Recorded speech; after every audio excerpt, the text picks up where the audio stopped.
कहानी की शुरुआत होती है जॉन वुड नाम के एक फौजी से, जिसे कमांडर स्टोन ने बंदी बना रखा था।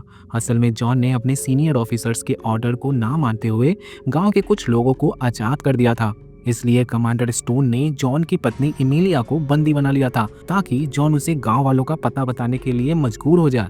जॉन ने उसे बताया कि आजाद होने के बाद वो लोग कहाँ गए इसके बारे में वो कुछ नहीं जानता, लेकिन स्टोन ने उसकी एक न सुनी और जॉन की आंखों के सामने उसकी पत्नी अमेलिया को गोली से उड़ा दिया। इसके बाद हम जॉन को गहरी नींद से उठते हुए देखते हैं।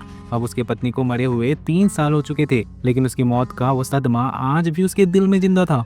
जब कमांडर स्टोन ने एमेलिया को मारा तो जॉन किसी तरह जंगलों में भागने में कामयाब रहा। अब उसने जंगल में इंसानों से दूर शांति से रहने का फैसला कर लिया था। इसके बाद हम फ्लैशबैक में देखते हैं कि जब जॉन एक फौजी हुआ करता था तो उसे एक गांव के लोगों को जान से मारने के मिशन पर भेजा गया था, क्योंकि सरकार को शक था कि इस गांव में जानलेवा वायरस फैल गई है। लेकिन असल में इसका कोई सबूत नहीं था कि गांव वाले वायरस की चपेट में आ गए थे। इसलिए जॉन ने बाकी फौजियों से छिपकर कई लोगों को वहां से भगाकर उनकी जान बचाई थी। लेकिन बदकिस्मती से कमांडर स्टोन को इसकी भनक लग गई और उसने जॉन को देशद्रोही घोषित कर दिया। हालांकि जॉन को उसके किसी अत्याचार से कोई खौफ नहीं था, लेकिन उसने ये सपने में भी नहीं सोचा था कि स्टोन उससे बदला लेने के लिए इस हद तक गिर जाएगा कि वो इमेलिया को मारने से पहले एक बार भी नहीं सोचेगा। खैर, इधर जंगलों में एक रात वो आग सेकते हुए अपनी पत्नी को याद कर रहा था कि अचानक उसे झाड़ियों से अजीब सी आवाजें सुनाई देने लगी। उसने तुरंत अपनी कुल्हाड़ी उठाई और आगे बढ़ा, लेकिन तभी उसके सामने एक औरत आ गई जो बुरी तरह जख्मी थी। फिर अचानक वो बेहोश होकर जमीन पर गिर गई। फिर जॉन उसे उठाकर अपने झोपड़ी में ले आया। फिर अगले दिन उस लड़की मारिया की आंख खुली तो वो जॉन को देखकर बुरी तरह डर गई। फिर खुलासा हुआ कि मारिया दुनिया की इकलौती इंसान है जो इस जानलेवा वायरस से जिंदा बचकर निकली थी, क्योंकि उसकी रगों में जो खून दौड़ता था वो इस वायरस को खत्म करने की शक्ति रखता था। मारिया काफी डरी हुई थी, तो जॉन ने उसे यकीन दिलाया कि वो उसे कुछ नुकसान नहीं पहुंचाएगा। फिर उसने देखा कि मारिया के शरीर में गोली लगने का जख्म बढ़ता जा रहा था और अगर गोली नहीं निकाली गई तो उसकी हालत और भी बिगड़ सकती है। जॉन ने जुगाड़ लगाकर किसी तरह से गोली निकालने की कोशिश की, लेकिन मारिया इतना दर्द सह नहीं पाई और बेचारी वहीं बेहोश हो गई। आखिरकार जब जॉन ने गोली बाहर निकाली तो पता चला कि वो गोली थी ही नहीं, बल्कि वो तो एक ट्रैकिंग डिवाइस था जिसके जरिए सरकार मारिया का पीछा कर रही थी। फिर कुछ घंटों बाद जब मारिया की आंख खुली तो उसने जॉन को अपनी कहानी बताई। क्योंकि उसका खून वायरस को मार सकता था, इसीलिए सरकार उसके पीछे पड़ी हुई थी और उसे छिपते छिपाते वो यहाँ तक आ पहुंची थी। अगर उसका खून सरकार के हाथ लग गया तो वायरस को भी अपने कब्जे में कर लेंगे और इस तरह इंसानी जिंदगी भी उनके सरों पर नाचेगी। ये सुनकर जॉन पूरा मांझरा समझ गया और उसने मारिया की हिफाजत करने का फैसला कर लिया। फिर अगले दिन 3 फौजी मारिया का पीछा करते हुए वहां आए और उन्होंने जॉन से घायल लड़की के बारे में पूछा। फिर जॉन ने उसे झूठ कह दिया कि उसने किसी को भी नहीं देखा। लेकिन जब फौजी झोपड़ी की तलाशी लेने लगे, फिर जॉन ने उस पर पीछे से हमला करके 2 फौजियों को मार डाला। फिर जब वो तीसरा सैनिक झोपड़ी में पहुंचा तो मारिया ने उसे गोली मार दी। अभी के लिए वो किसी तरह से बच गए, लेकिन जॉन को शक था कि और फौजी मारिया को ढूंढते हुए वहां जरूर आएंगे, इसलिए उसने मारिया से छुप जाने को कहा। लेकिन मारिया कहने लगी कि वो फौजियों से लड़ने में जॉन की मदद कर सकती है। आखिरकार जॉन मान गया और वो दोनों अगले हमले का सामना करने के लिए तैयार हो गए। उधर जब 3 फौजी अपने अड्डे पर वापस नहीं लौटे तो उनकी ऑफिसर ग्रेनाइट को शक हो गया। इसलिए उसने सैनिकों का पता लगाने के लिए एक और टुकड़ी को जंगल में भेज दिया। इधर मारिया को डर था कि यहाँ और सैनिकों का हमला होगा, इसलिए उसने जॉन से भाग चलने को कहा। लेकिन जॉन को उनसे कोई खौफ नहीं था और उसने यहीं रहकर उनका डट कर सामना करने का फैसला किया। फिर उसने मारिया को अपनी जिंदगी की कहानी सुनाई। उसकी दुख भरी कहानी सुनकर मारिया ने उसे हौसला दिया। फिर अगले सुबह उन दोनों ने मिलकर झोपड़ी के चारों ओर बैरिकेड लगाए और कुछ हथियार इकट्ठा करके जॉन ने मारिया को बंदूक चलाना सिखाया। थोड़ी देर बाद कई फौजी वहां पर आ पहुंचे और उन्होंने मारिया को बंदी बना लिया। फिर उन्होंने जॉन पर भी हमला करने की कोशिश की, लेकिन जॉन ने एक एक को गोलियों से भून दिया और मारिया को भी उनके चंगुल से बचा लिया। हालांकि अब सभी फौजी मारे गए थे, लेकिन खतरा भी टला नहीं था, क्योंकि जॉन जानता था कि कमांडर स्टोन और ग्रेनाइट जल्द ही फौज लेकर मारिया को पकड़ने के लिए आएंगे। अब मारिया को काफी चिंता होने लगी, लेकिन तब फिर जॉन ने उसे अपने हथियार दिखाए जो उसने काफी समय से ऐसे ही हमले के लिए इकट्ठा करके रखे थे।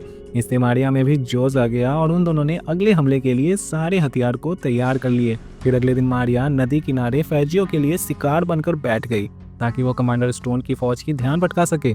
कुछ ही समय में स्टोन की फौज वहां आ पहुंची और उन्होंने मारिया को बंदी बना लिया। फिर एक फौजी ने स्टोन को खबर दी कि लड़की अब उनके कब्जे में है। ये सुनकर कमांडर स्टोन ने उन्हें मारिया को तुरंत वहां से ले जाने का आदेश दिया, क्योंकि उन्हें मारिया को जिंदा पकड़कर सरकार को सौंपना था। जैसे ही फौजी मारिया को ले जाने लगे तो जॉन ने अचानक हमला करके सबको मौत के घाट उतार दिया, लेकिन कमांडर स्टोन भी इसके लिए पूरी तरीके से तैयार था। उसने तुरंत एक फौज की टुकड़ी जॉन की तरफ भेज दी, लेकिन जॉन और मारिया ने मिलकर बड़ी बहादुरी से उनका सामना किया और आखिरकार जीत उन्हीं की हुई।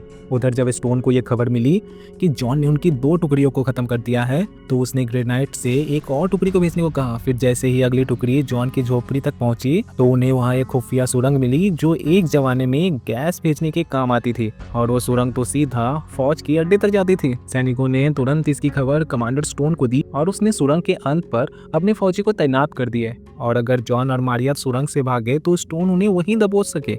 लेकिन जैसे ही जॉन और मारिया बाहर आए, उन्होंने फौज पर जोरदार हमला बोल दिया और सबके हड्डी पसली एक कर दी।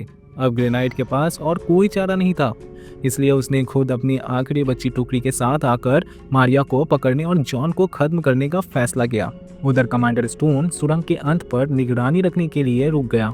फिर कुछ ही समय में ग्रेनाइट और उसके फौजियों ने मारिया का पता लगाकर उसे बंदी बना लिया। वो उसे सुरंग के रास्ते से अड्डे तक ले जाने लगे। वहीं दूसरी ओर एक ताकतवर फौजी ने जॉन को धर दबोचा और उसे बुरी तरह पीट कर बेहोश कर दिया। थोड़ी देर बाद जब जॉन को होश आया तो वो तुरंत मारिया को बचाने के लिए उल्टी दिशा में भागा। ये एक ऐसा शॉर्टकट था जिसके बारे में सिर्फ जॉन ही जानता था। जल्द ही वो उन फौजियों तक पहुंच गया जो मारिया को ले जा रहे थे, लेकिन एक हट्टे कट्टे सैनिक ने उसका रास्ता रोक लिया। जॉन ने अकेले ही उसका सामना किया, लेकिन वो फौजी बेहद ताकतवर था। लेकिन जॉन ने भी उसके ऊपर एक से बढ़कर एक खतरनाक वार किए और आखिरकार उसे मार गिराने में कामयाब रहा। फिर उसने मारिया को भी छुड़ा लिया, लेकिन ग्रेनाइट इसके लिए पहले से ही तैयार थी। उसने अपने सारे फौजियों को जॉन पर हमला करने के ऑर्डर्स दिए और कुछ ही पलों में वहां गोलीबारी शुरू हो गई। लेकिन जॉन और मारिया भागे नहीं, बल्कि डटकर सबका बहादुरी से सामना किया। लेकिन जब वहां और सैनिक आ पहुंचे तो जॉन ने मारिया को सुरंग के खुफिया कमरे में छुपने को कहा। अब उसने अकेले ही पूरी फौज से निपटने का फैसला कर लिया था। मारिया उसे अकेला नहीं छोड़ना चाहती थी, लेकिन जॉन ने उसे समझाया कि इस वक्त उसका जिंदा रहना सबसे ज्यादा जरूरी है, क्योंकि सिर्फ वही इंसानों को इस वायरस से बचा सकती है। इसके बाद जॉन खुद ही सारी फौज से लड़ने निकल पड़ा और एकदम बॉलीवुड स्टाइल लड़ाई के बाद आखिरकार सुरंग के अंत तक पहुंच ही गया। खैर, उसका वहां सामना हुआ कमांडर स्टोन और उसके फौजियों से, जो जॉन के खून के प्यासे बने बैठे थे। जब कमांडर ने जॉन से मारिया के बारे में पूछा तो जॉन ने झूठ कह दिया कि उसने तो मारिया को मार डाला। लेकिन ये सुनकर ग्रेनाइट तुरंत समझ गई कि जॉन झूठ बोल रहा है, क्योंकि अभी 5 मिनट पहले तक तो वो मारिया को बचाने की कोशिश कर रहा था। अब कमांडर ने 3 साल पहले की तरह ही जॉन पर अत्याचार करने का फैसला किया, ताकि जॉन उसे मारिया का पता बता दे। फिर स्टोन के आदमियों ने जॉन को बेरहमी से पीटा और आखिरकार जॉन हार कर उन्हें मारिया का पता बताने को राजी हो गया। लेकिन इससे पहले उससे कमांडर स्टोन को मुकाबले के लिए ललकारा। वैसे कमांडर को उसे लड़ने की कोई जरूरत नहीं थी, लेकिन बात अब इज्जत पे आ गई थी, इसीलिए वो भी मान गया और दोनों में कांटे की टक्कर होने लगी। लेकिन जैसे ही जॉन जीतने वाला था तो कमांडर स्टोन ने धोखे से बंदूक निकालकर उसके सर पर तान दी, लेकिन जॉन पर इसका कोई असर नहीं हुआ और वो बिना डरे आगे बढ़ता रहा। कुछ ही पलों में उसने स्टोन की बंदूक छीन ली और उसी के आदमियों के सामने उसे मौत के घाट उतार दिया। स्टोन के मरते ही ग्रेनाइट काफी खुश हुई, क्योंकि अब सारी ताकत उसके हाथ में आ गई थी। और तभी अचानक मारिया हाथों में बॉम्ब्स लेकर सुरंग से बाहर निकली। उसने ग्रेनाइट को धमकी दी कि अगर जॉन को कुछ भी हुआ तो वो सबको बॉम्ब से उड़ा देगी। फिर उसने जॉन की जान के बदले खुद को ग्रेनाइट के हवाले करने का फैसला किया।